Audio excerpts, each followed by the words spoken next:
प्रधानमंत्री के त्यागपत्र देने या मृत्यु से लोकसभा भंग हो जाती है कि मंत्रिपरिषद भंग होता है। इसलिए मोदी जी त्यागपत्र दे देते हैं तो क्या ही फर्क पड़ता है, 300 में से एगो कम हो जाएगा, क्या सरकार गिर जाएगी? तो नया प्रधानमंत्री जब आएगा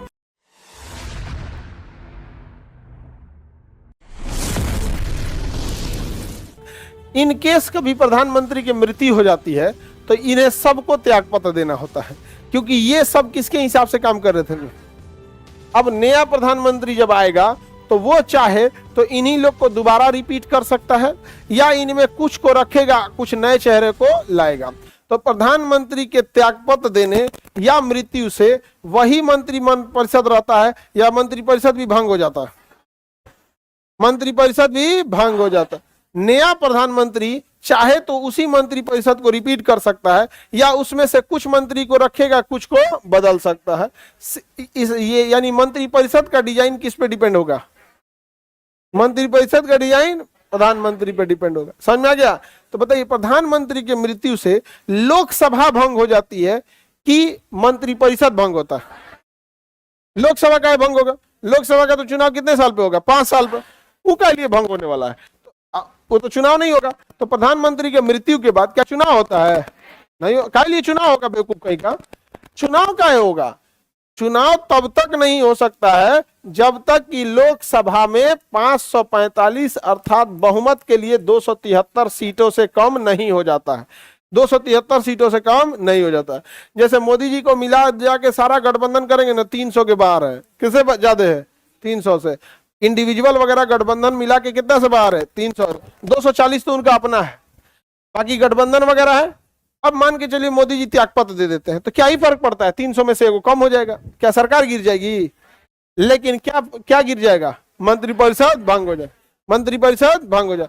तो प्रधानमंत्री के मृत्यु या त्यागपत्र से मंत्रिपरिषद भंग हो जाता है, लेकिन लोकसभा भंग नहीं होती है, अर्थात दोबारा चुनाव की जरूरत नहीं आती है, उनकी जगह कोई और आता है। इंदिरा गांधी की हत्या कर दी गई थी तो क्या लोकसभा भंग हुआ था? नहीं। क्या भंग हुआ था? मंत्रिपरिषद। राजीव गांधी की हत्या कर दी गई तो क्या लोकसभा भंग हुआ? क्या हुआ? मंत्रिपरिषद। लोकसभा तभी भंग होगा जब बहुमत ना हो पाए। क्या ना हो पाए? बहुमत ना हो पाए। अगर बहुमत नहीं होगा तो, अगर बहुमत डाउन हुआ तो तब चुनाव होगा। तो लोकसभा एक ही शर्त पे भंग होगी, कब? जब बहुमत समाप्त हो जाए तब। किसी को दिक्कत? बताएंगे। मंत्रिपरिषद किसके प्रति उत्तरदायी है?